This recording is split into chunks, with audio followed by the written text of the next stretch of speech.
Hello everyone, আসসালামু আলাইকুম। তো আমরা যাইতেছি ঘুরতে পাহাড়ে ঘুরতে যাইতেছি। এদিকে মৌসুমটা একটু খারাপ, সবসময় বৃষ্টি, এখন বৃষ্টি পড়তেছে খুব হালকা। আমার সঙ্গে আছে প্রবেল, তার পেছনে আছে হজরত। যাইতেছি ঘুরতে, যদি বৃষ্টি আসে তাহলে তো ভিজে যাবো। চলো যাওয়া যাক পাহাড়। ফাইনালি আমরা চলে আসলাম পাহাড়ে। ছোট্ট একটা পাহাড়, পিছনে দেখো।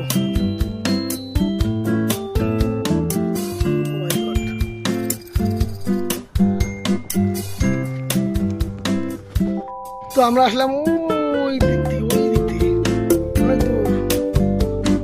একটা হোস্টেল, বৃষ্টি হতেছে, পাহাড়ের রাস্তা। বন্ধু, পাহাড়ে এসে কেমন লাগতেছে? কেমন? আবহাওয়াটা খুব খারাপ হচ্ছে না?